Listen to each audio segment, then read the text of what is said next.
পাক ভারত যুদ্ধের প্রভাব অনিশ্চিত বাংলাদেশের পাকিস্তান সফর, নিরাপদে রিশাদ নাহিদ, চিন্তিত বিসিবি।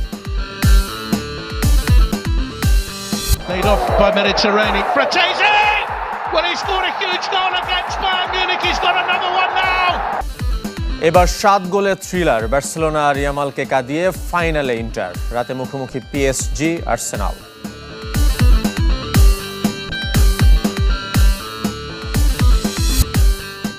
বাংলাদেশের হয়ে খেলার অনুমতি পেলেন সমিত সোম, এশিয়ান কাপ বাছাইয়ের জন্য এএফসিতে নিবন্ধন। এই দলের সিরিজের খবর জানাবো। নুরুল হাসান সোহান ও মাহিদুল অঙ্কনের জোড়া সেঞ্চুরিতে দ্বিতীয় ওয়ানডেতে বাংলাদেশের রান উৎসব। সিলেট আন্তর্জাতিক স্টেডিয়ামে টস হেরে ব্যাট করতে নেমে শুরুতেই পারভেজ ইমনের উইকেট হারায় স্বাগতিকরা। নাঈম শেখ ও এনামুল হক বিজয় ইনিংসে বড় করতে পারেননি, তবে মাহিদুল অঙ্কন ও নুরুল হাসান সোহানের 219 রানের পার্টনারশিপে বড় সংগ্রহ পায় বাংলাদেশ। সেঞ্চুরি তুলে 105 রানে অঙ্কন আর 112 রানে আউট হয়েছেন সোহান। কিউই বোলার ক্রিস্টিয়ান ক্লার্কের শিকার 2 উইকেট। জবাবে কিউই এ দলের শুরুটাও ছিল দারুণ। এক প্রান্তে ঝড় তোলেন ডেল ফিলিপস, 52 রানের উদ্বোধনী জুটি ভাঙে কার্টিস হিপি 5 রানে ফিরে গেলে। 79 রান করে ডেল ফিলিপস শরীফুলের শিকার হলে মোসাদ্দেক ঘূর্ণিতে ধস নামে ব্ল্যাক ক্যাপস ইনিংসে।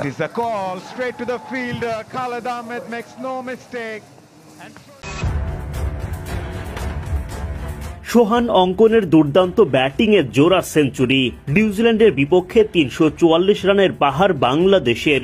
এরপর বোলিংয়ে নেমে মোসাদ্দেক সৈকত, শরীফুল তানভীরদের দাপটে দিশেহারা কিউই ব্যাটাররা। বড় ব্যবধানে জয় তুলে নিল টাইগাররা।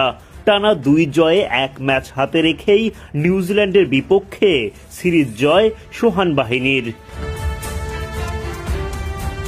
বুধবার সিরিজের দ্বিতীয় ওয়ানডেতে নিউজিল্যান্ড এ দলের বিপক্ষে মাঠে নামে বাংলাদেশ এ দল। টস জিতে টাইগারদের আগে ব্যাটিংয়ের আমন্ত্রণ জানায় কিউইরা। নাঈম শেখ ও পারভেজ ইমন নামেন ইনিংস শুরু করতে, কিন্তু দলীয় মাত্র 12 রানের মধ্যেই ইমনের বিদায়। তিনি করেন মোটে 8 রান।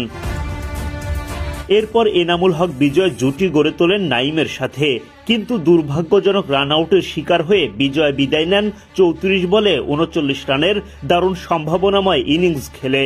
বিজয়ের মতোই ভালো শুরুর পর উইকেট হারান 41 বলে 40 রান করা নাঈমও। 3 উইকেট পতনের পর জুটি গড়ে তোলেন নুরুল হাসান সোহান ও মাহিদুল ইসলাম অঙ্কন। ইনিংসের 16তম ওভারে তাদের পার্টনারশিপের শুরু, শেষ হয় একেবারে 47তম ওভারে গিয়ে। তার আগে সেঞ্চুরি তুলে নেন সোহান। বাউন্ডারি আর দৌড়ে রান নেয়ার দারুণ মিশেলে দায়িত্বশীল ব্যাটিং অধিনায়ক সোহানের।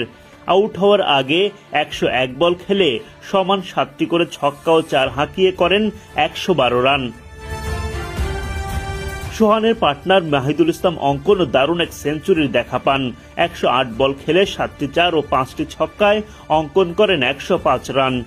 সোহান অঙ্কনের জুটিতে বাংলাদেশ পায় 225 রান। তারা ভেঙে ফেলেন বাংলাদেশ এ দলের হয়ে 2018 সালে জাকির ও মুমিনুলের করা 210 ও 2005 সালে শাহরিয়ার নাফিজ ও মেহরাবের করা 209 রানের জুটির রেকর্ড। এখন বাংলাদেশ এ দলের হয়ে সর্বোচ্চ রানের পার্টনারশিপের মালিক সোহান আর অঙ্কন। শেষ দিকে ব্যাট করতে নেমে 10 বল খেলে অপরাজিত 13 রান করেন মোসাদ্দেক সৈকত। শামীম পাটোয়ারি 1 বল খেলে অপরাজিত থাকেন 1 রান করে। সব মিলিয়ে 50 ওভার শেষে বাংলাদেশ এ দল করে 344 রান। বাংলাদেশ এ দলের দেয়া 345 রানের বিশাল লক্ষ্যে ব্যাট করতে নেমে খেই হারিয়ে ফেলেন নিউজিল্যান্ডের ব্যাটাররা। কিউই শিবিরে প্রথম আঘাত মোসাদ্দেক সৈকতের। 16 বলে 5 রান করা ওপেনার কার্টিস হিপিকে ফেরান তিনি। আরেক ওপেনার ডেল ফিলিপস দুর্দান্ত ব্যাটিং করতে থাকেন, তাকে থামান শরীফুল ইসলাম। 54 বল খেলে 14টি 4 ও 2টি ছক্কায় 79 রান করে বিদায় নেন ফিলিপস। ফিলিপসের বিদায়ের পর নিউজিল্যান্ডের ব্যাটিং অর্ডারে নামে ধস।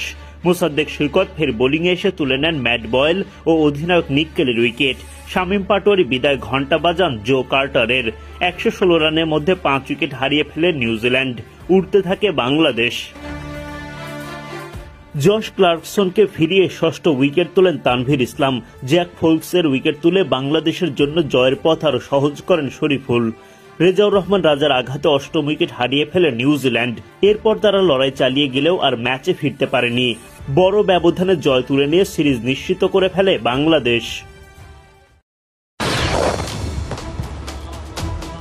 বুধবার সূর্যের আলো তখনও ফোটেনি, ভারতীয় বিমান বাহিনীর মুহুর্মুহু মিসাইল আক্রমণে কেঁপে ওঠে পাক অধিকৃত কাশ্মীরের মুজাফফরাবাদ ও কোটলি। বিকট শব্দে ভেঙে যায় পাঞ্জাবের ভাওয়ালপুর, মুরিদকে, शकरगढ़ ও শিয়ালকোটের বাসিন্দাদের ঘুম। ভারতের তরফে বার্তা, দিস ইজ অপারেশন সিন্দুর। পেহেলগামে সন্ত্রাসী হামলার দাঁত ভাঙা জবাব। কিন্তু এই হামলা শুধু পাকিস্তানকে নয়, নাড়িয়ে দিয়েছে বাংলাদেশ ক্রিকেটকেও। কারণ হামলা স্থলের নিকটেই রাওয়ালপিন্ডিতে অবস্থান করছেন পিএসএল খেলতে যাওয়া দুই টাইগার রিশাদ হোসেন ও নাহিদ রানা। হামলা স্থলগুলোর মধ্যে মুজাফফরাবাদ থেকে 140 কিলোমিটার ও কোটলি থেকে 125 কিলোমিটার দূরেই অবস্থান এই দুই বাংলাদেশি ক্রিকেটারের। গোটা বিষয়ের গুরুত্ব অনুধাবন করে সকালেই পিসিবি ও ইসলামাবাদে অবস্থিত বাংলাদেশ হাই কমিশনে যোগাযোগ শুরু করে বিসিবি। বোর্ড সভাপতি ফারুক আহমেদ ৭১কে জানিয়েছেন, নিজ উদ্যোগে তিনি যোগাযোগ বজায় রেখেছেন একাধিক জায়গায়। নিশ্চিত করেছেন পিএসএল এর প্রধান নির্বাহী সালমান নাসেরের সাথে কথোপকথনের। বিসিবি সভাপতির সাফ কথা, বাংলাদেশের দুজন প্লেয়ার সেখানে আছে, তাদের নিরাপত্তা বিসিবির টপ প্রায়োরিটি। জবাবে সালমান নাসের আশ্বস্ত করেছেন তারা পরিস্থিতি টেক কেয়ার করছে।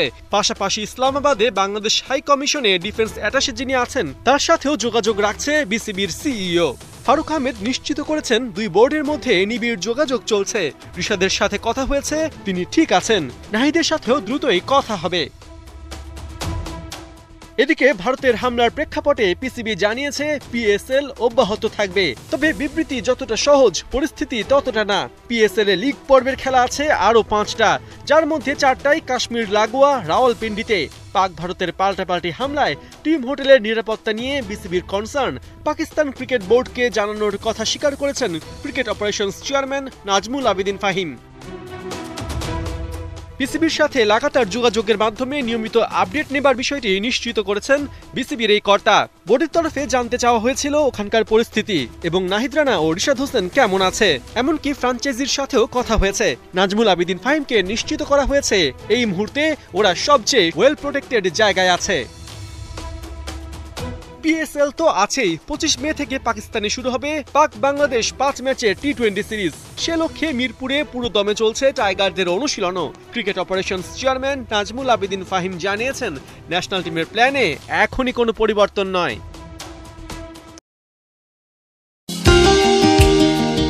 স্রষ্টার কাছে কৃতজ্ঞতা, সেঞ্চুরি করে স্বস্তির নিঃশ্বাস ফেলা। নুরুল হাসান সোহান একজন যোদ্ধা, নেতৃত্ব দিচ্ছেন সামনে থেকে।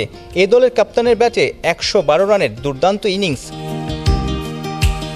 নিউজিল্যান্ডের বোলারদের সামনে সোহান যেন বনে গেলেন মিস্টার 360 ডিগ্রি। ব্যাট চালিয়েছেন উইকেটের চারপাশে, চট করেই তার পজিশন চেঞ্জ, পারফেক্ট প্লেসমেন্ট শেখার আছে যে কারো। শটের ভ্যারিয়েশন আর সামর্থ্য দেখিয়ে ভাবনায় ফেলছেন নির্বাচকদের। সবশেষ ঢাকা প্রিমিয়ার লিগেও বেশ বেজেছে সোহানের ব্যাট। 11 ম্যাচে 58 গড়ে 522 রান তোলেন। মজার ব্যাপার, লাল সবুজ জার্সিতে 7টা ওডিআই খেলা এই উইলোবাজের গড় 82 ঘরে। 1.5 বছর ধরে দলের বাইরে, কেন উপেক্ষিত ছিলেন কখনো সঠিক ব্যাখ্যাই দিতে পারেননি নির্বাচকরা। সোহান প্রুভেন, মাহিদুল অঙ্কন রাইজিং স্টার, দুজনেই কিপার। 22 গজে ব্যাট হাতে বোঝাপড়াটাও ছিল দারুণ। চতুর্থ উইকেটে 225 রানের পার্টনারশিপ, 7টা করে 4 আর ছক্কায় 101 বলে 112 রান নুরুল হাসানের। 4 সমান, সোহানের চেয়ে ছক্কা 2টা কম অঙ্কনের। 108 বলে 105 রান ইতিমধ্যেই একটা টেস্ট খেলা এই উইকেট কিপার ব্যাটারের। বাংলাদেশ সবশেষ ওডিআই ম্যাচ খেলেছিল চ্যাম্পিয়ন্স ট্রফিতে। সেই বেস্ট 11 বা সেই স্কোয়াড থেকে দুজন কিন্তু অবসর নিয়ে নিয়েছেন, মুশফিকুর রহিম এবং মাহমুদুল্লাহ রিয়াদ। অর্থাৎ 2টা স্পট খালি আছে। দুজন কিন্তু সিলেটে আলো কাটছেন এ দলের জার্সিতে। সোহান এবং মাহিদুল অঙ্কন তারা বার্তাটা দিয়ে দিলেন যে তারা সেই স্পটগুলো নিতে তৈরি আছেন।